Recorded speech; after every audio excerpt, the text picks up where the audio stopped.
Diferenciado, é verdade. Meteram logo 3 mosaicos, foi 2, não deu nem pra conferir. Eu sei que saía um, entrava pro outro.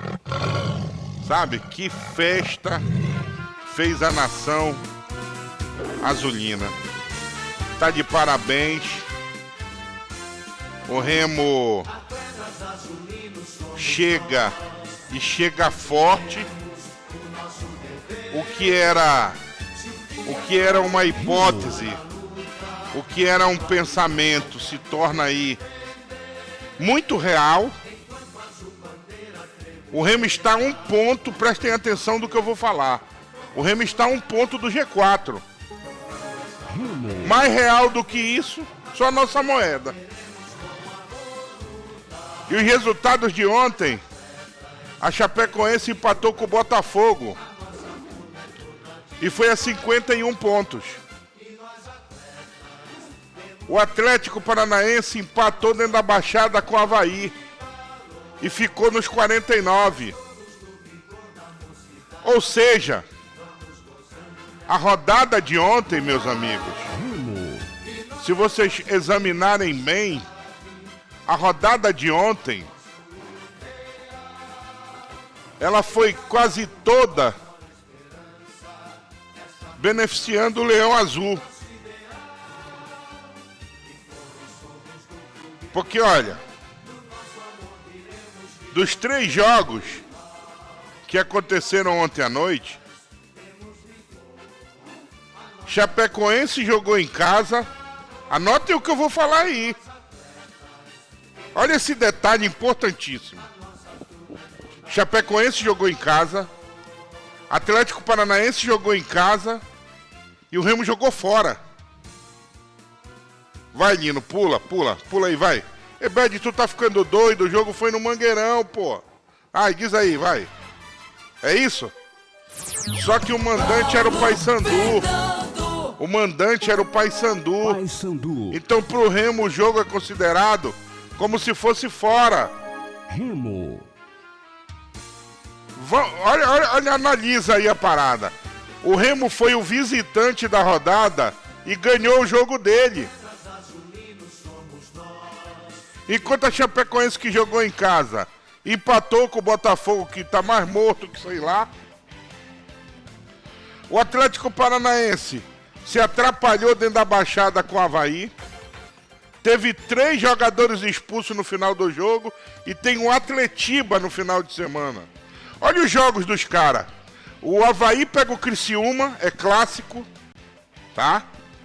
O Atlético Paranaense pega o Coritiba. O Remo está com a faca e o queijo na mão. Se ganhar o Atlético, o Remo tem quase que aí totais chances de varar no G4. Aí faltarão 5 rodadas. Sendo que dessas 5, o Remo terá ainda em casa Chapecó e Goiás. Chapecoense e Goiás. Né? E fora, jogos encardidíssimos. Aliás, decisões. O Remo decide com... Vai ter mata-mata. Cuiabá. Vai ter o Novo Horizontino. Né? Então... E o último jogo, que é o Goiás, né? Em Belém. Bom, amigos, agora é esperar para ver as cenas dos próximos capítulos. O certo é que o clube do Remo só depende, e isso é bacana, o clube só depender dele. O Remo só depende dele, tá? Ele não depende de ninguém, o Remo só depende dele. Então, é esperar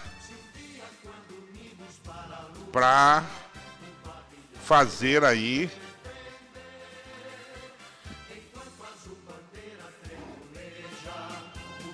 para fazer uma grande campanha. O time do Remo não tá? E eu tô falando português claro com quem me ouve, com quem tá acostumado com a comunicação do repórter e sabe que eu não sou de lero-lero, não, de ficar passando pano. Então o que acontece? Jogadores e comissão técnica do Remo e a própria diretoria enxergaram. Vocês viram, notaram que o Guto falou ontem na coletiva? Que ele disse que ele nunca viu coisa igual o Baenão naquele dia. E tá falando um treinador que já teve grandes passagens aí por Bahia, por Ceará. Não é qualquer bobo, não. Ele já teve à frente de grandes torcidas também. E ele conseguiu enxergar no Baenão um aliado a seu favor. Então, por isso, o Remo está levando esse jogo para o Baenão, porque conseguiu enxergar o seguinte: no Baenão a torcida joga junto com o time. E outra coisa, se está dando certo, todo mundo tem que torcer.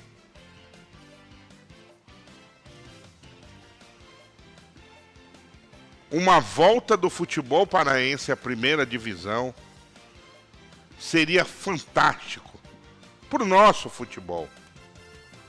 E obrigaria também os outros a se mexerem, como o Paysandu.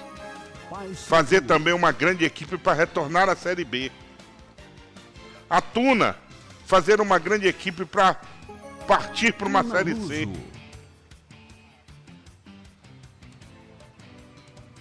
Vamos lá. É difícil, mas não é impossível. O Remo tem 6 partidas para fazer. Se dessas 6, o Remo ganhar 4, chapéu. Sendo que dessas 4, tem algumas em Belém para fazer confusão. Não é hora de crítica, não é hora de... É hora de estar ao lado do clube. Abraçar as ideias e fazer com que o Clube do Remo realize, né, o seu sonho. Eu no início do programa disse aqui que é mais ou menos assim. Eu ganhei do Barcelona, eu ganhei do Manchester City. Sabe de quem eu ganhei essa semana? Do Real Madrid. Eita. Perdeu no Bengola.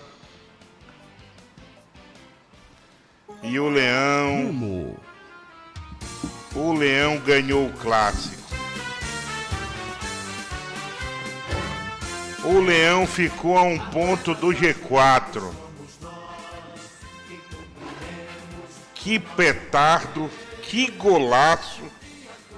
Já temos, Otineto, a imagem de João Vanderlei aí. Aí, aquela narração de João Vanderlei. Cadê a narração, Vanderlei? Passa pra ele ali, por favor. O Neto falou que já tinha pego aí. Dá não, tá te boicotando aí. Dá não, vou mandar pro Neto Neto. Olha lá. Ele e o Lino, Rafa. O Lino, olha, o Lino tem o gol do Vanderlei aí? Não. Ó, te dizer, viu? Acho que é boicote. Mas nós sofremos, Rafa. Nós sofremos aqui, é uma festa. Mas as imagens que você tem aí, exclusivas. Nossa, Dani, olha o primeiro gol do Leão, ó. Cruzamento. Essa altura, nessa flechada. Olha a Nação Azulina, olha lá. A Nação Azulina vai à loucura na hora desse primeiro gol. Torcedor do Clube do Remo que esgotou. Né? E aí o Paysandu tentava de todos os jeitos chegar ao empate. E o clássico foi se desenrolando até numa certa igualdade de ações. O Paysandu muito desfalcado. Ainda assim, muito corajoso. Tem que tirar o chapéu pro Garcês, né, que participou do jogo enquanto pôde e deu sangue, diga-se de passagem. Diferente de muito neguinho que pipocou. Essa que foi a verdade. Teve neguinho que tremeu, pipocou na hora do vamos ver. Olha só, pra mim, eu ia dar o craque do jogo pra ele, tá? Pra mim o Garcês... Pra mim ele foi o craque do jogo, Pois Paulo. pra mim eu ia dar o craque do jogo pra ele. Ele carregou o Paysandu sozinho. Não, ele jogou muito. O problema é que depois do Coelho, aliás, Coelho não, depois do parque de diversão, que esse paraguaio tirou lá, né, o Diego Hernandes, é paraguaio ele, né? Não, uruguaio. Uruguai. Depois desse parque de diversão, porque ele não tirou um coelho, ele tirou todos os bichos. Que esse cara fez esse golaço aí, não podia dar para outra pessoa. Papai. Foi um gol que, sabe aquela cesta de... É assim, vou explicar para ti o que foi aquele gol ontem, Vanderlei. De um lado, Los Angeles Lakers, de um outro, Golden State Warriors. Faltando 5 segundos para acabar o jogo, o técnico do Golden State faz assim mesmo, olha. Tempo. Para o jogo. O ginásio está em silêncio. Faltam 5 segundos para acabar o jogo. Ele pega a pranchetinha dele e diz assim mesmo, olha. Tu vai sair aqui com o Damon Green. O Damon Green vai virar, dar no meio e vai encontrar o Curry em posição de tiro. E seja o que Deus quiser. E foi isso que aconteceu. Quando a bola é metida ali na falta, era ali, o lance era ali. Que ele manda aquele petardo, acabou o jogo, papai. Acabou o jogo. 48 do segundo tempo, acabou o jogo. Só de comemoração, fazer. Jujuba. Só de comemoração foi em 5 minutos. Parece que o jogo tinha acabado. Entendeu? E o juiz da levou mais uns 2, 3 minutos aí. Só de comemoração. Se você ver, eu não sei se a gente tem as imagens. Na hora do gol de falta, acabou. Invadiu. Eu olhei do lado do jogador, o banco, reserva, todo mundo lá, acabou o jogo. Sabe aquele momento quando você tá no futebol no interior, todo mundo ali fica na beira do campo. Isso, exatamente. Sai um gol nessa circunstância, muito todo mundo bem. invade o campo, acabou o jogo. Muito bem colocado. Então, por isso, eu dei o craque do jogo pro uruguaio, pro Diego Hernandes, que não era para ter saído do time. Ele não era para ter saído do time. A gente está falando tudo isso aqui do Hernandes, mas é importante citar que foi coragem também do Guto Ferreira, tá? Porque com metade do segundo tempo ele tira o Pedro Rocha para colocar o Hernandes. Deu certo. Eu não teria feito isso coragem, na hora. Coragem do Guto Ferreira. Eu não teria feito isso. E o treinador ele tem que ter sorte também, tá? E o Guto ontem contou com a sorte. Ele demorou a mexer. E só deixando claro, o Hernandes não fez só o gol de falta não, tá? Ele entrou e entrou muito bem no jogo. Pois é, mas ele demorou a mexer. Ele mexeu quando a vaca quase vai pro brejo. E ele esperou muito. Então, por isso, o treinador tá ganhando. Ele contou com a sorte ontem. A sorte ajudou. Não, acho que não foi só sorte também, não, digo Paulo, na hora porque o Pedro Rocha ele não estava tão bem na partida. Porque estava mal posicionado, Vanderlei. Vanderlei, tu é narrador. Do nada eu chamo o Vanderlei. Agora tu vai ser cinegrafista. Eu não digo nem mal posicionado, Paulo. Ele estava jogando na dele pela esquerda. Não, o Pedro Rocha estava voltando, parceiro. Sim. Ele estava voltando, a posição dele nem ali. A posição do Pedro Rocha é de atirador. O Pedro Rocha tem que jogar... Mas também, Paulo, tinha marcação dobrada em cima dele. Que tivesse, mas a bola não chegava. Sim. A bola não chegava. Porque ele é o principal criador de jogadas do Remo hoje. Mas olha só, o que eu tô te falando é o seguinte. Por que o Pedro Rocha teve que voltar para armar? Porque o Diego Hernandes não estava ali. Se o Diego Hernandes está no meio para conduzir a bola e servir o Pedro Rocha e o João Pedro, o ataque do Remo vai funcionar muito melhor. Agora, o que o Remo fez? O Remo se preocupou com a marcação e esqueceu da criação. Pois é, porque a opção do Guto é colocar o Grego ali no meio de campo, né? Junto com o Caio Vinícius e também o Nathan Camargo para dar um pouco mais de força também, né? Força física ali no meio de campo, porque ele sabe que o Paysandu ia tentar se lançar e tentar ter o controle do meio de campo, porque a gente sabe que o Paysandu hoje não tem isso, né? Em nenhum momento da temporada não foi forte do Paysandu controlar o meio de campo. Então acredito que o Guto quis fazer isso. E ele deixou o Hernandes como uma arma para o segundo tempo e acabou e dando muito certo. E ele fez justamente a inversão, né? Porque o Pedro Rocha joga pelo lado esquerdo e o Nico estava pela direita. Aí quando o Hernandes entra pela direita e o Nico vai para a posição do Pedro Rocha, onde o Nico acaba rendendo também um pouquinho mais ofensivamente. Então foram algumas mudanças táticas no Remo que foram muito importantes nesse segundo tempo, né? E quando vem o 2-2, a gente sabe que o Nico ele recompõe melhor na defesa, o Guto sabia que ele tinha que ganhar o jogo, aí ele pôs o Janderson lá para tentar afundar o lateral do Paysandu. E deu certo. Que aí daí o Paysandu não conseguiu mais fazer praticamente nada no jogo. Agora, ontem aconteceu uma situação do lado bicolor que o torcedor do Paysandu parece que passou um filme de novo na frente dele. Aquele lance do Amazonas, que o Paysandu teve a chance, aliás, do Volta Redonda, que o Paysandu teve a chance de matar o jogo e não matou, aconteceu ontem de novo. O Paysandu teve a chance de fazer o terceiro gol, não fez e a bola puniu. Verdade, Paulo. E o Paysandu, foram pelo menos duas oportunidades dessa, tá? Foi uma com o Carlos Eduardo e outra com o Garcês. Ele acabou sendo desarmado também em cima do lance. Se eu não me engano, foi com o Jorge ou foi com o Kaique ao meio do Paysandu. Teve duas boas chances saindo na cara do gol, cara.